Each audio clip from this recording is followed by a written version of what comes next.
So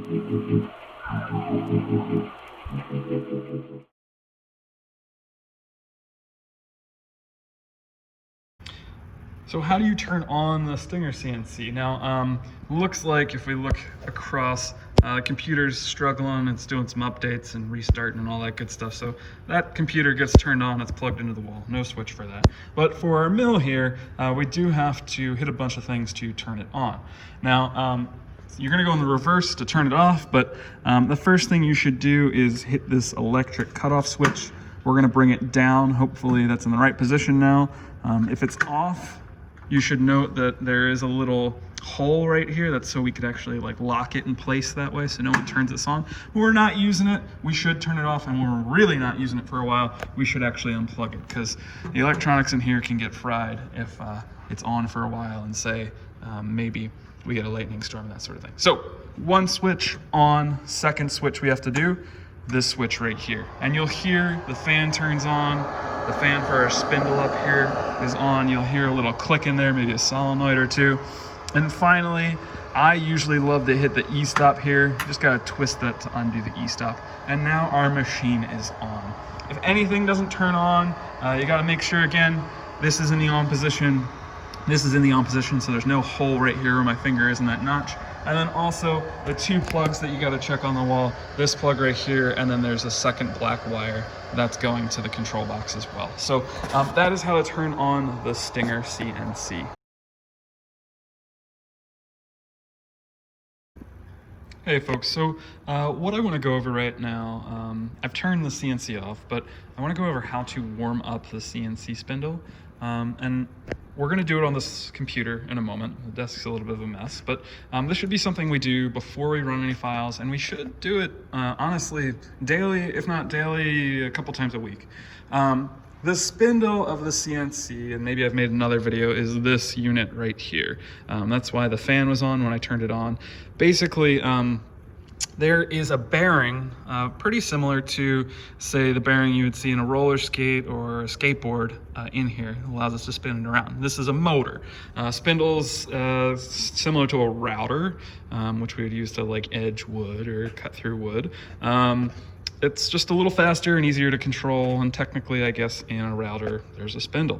So we're gonna warm this up. The reason we wanna warm it up, the bearing has oil in it, and if the bearing sits for too long, the bearing can start to chatter, make weird noises, the oil starts to get a little bit gunky, and the ball bearings in there get a little bit out of place. So by spinning it around, we warm it up, A, and B, we end up making our machine kind of a nicer running, nicer sounding, better cutting machine. So what we're gonna do, the first thing you're gonna do when you're gonna get to the PC is you're just gonna open up WinCNC, and we're gonna let it boot up. Again, I don't have the CNC on right now because I want you to be able to hear me loud and clear.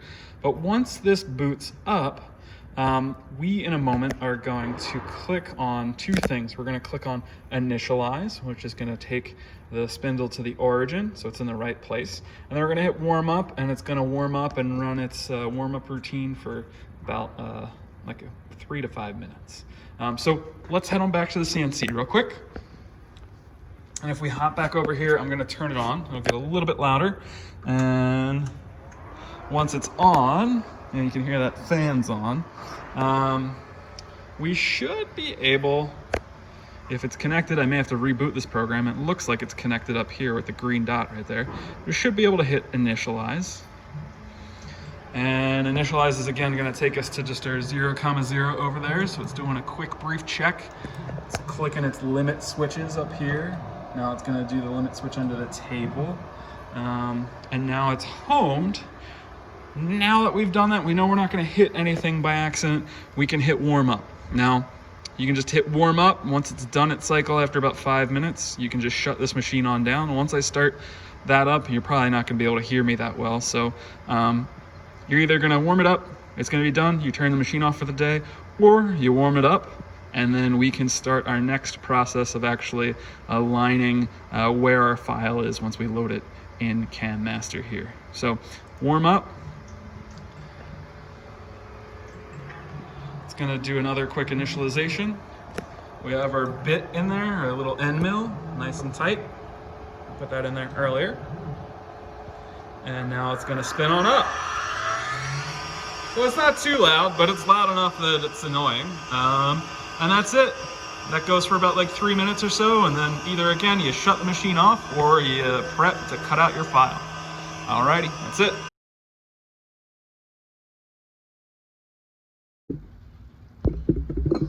Hey everybody, so I want to show you how to remove the end mill from the spindle. Now, on the side of the CNC somewhere, you'll hopefully find a key and a wrench. They're both really wrenches at the end of the day. You'll notice I also have this piece of felt underneath. The reason I have this piece of felt underneath is A, I don't want to break the tip of my end mill. I also am trying to protect the component that's up here in the spindle. So we have a spindle, our cutter, our end mill, and then this kind of keyed nut that's tightening what's called the collet, a piece that's going to pop out in a moment, up into the spindle. So I'm going to get my key. I'm going to put it into the slots here. Again, it looks like that. I don't know if that took me out of focus or not. Place that up there, and what I'm going to do is I'm going to get my wrenches and I'm going to pull them away from each other. Now, it might be way harder than what I just showed you because we tighten them on there pretty good when we go to cut. And also, what can happen is the spindle tightens the collet in there as it runs. So you'll notice my end mill popped off. Just be very careful. They can either be very hot and they're also pretty sharp. I'm going to put this off to the side so it's out of the way. And what I'm going to do, I'm actually going to not put my fingers on this because I don't want to rust it. I'm going to put that wrench up there and then spin off this little collet nut there. And what you'll get, this is the collet. Now I was really trying to protect this. If this drops on the ground by accident, it can actually break and it'll no longer properly hold our end mill. In order to swap out an end mill, you just need to have a collet with the right shaft diameter and you're good to go. So we have a few different versions of these. We have many different end mills. This is just a 2-flute end mill that we're using right now. And if I'm ready to go and put my thing back up in, I can twist the collet up there just to get it on there to start. And then I can place my end mill in there. You want to make sure that the end mill is in there, but the cutting edge is down maybe like an 1/8 inch to 1/4 inch from the collet. If the cutting edge is all the way up in there, that's not proper extension and the collet may not actually be grabbing it properly. So it's just kind of like, it's kind of like when you're putting a drill in a drill bit, except this drill bit, this cutter is gonna go way faster than your cordless drill could ever conceive if it had a brain. So I've hand tightened this on here. I don't want to get it too tight.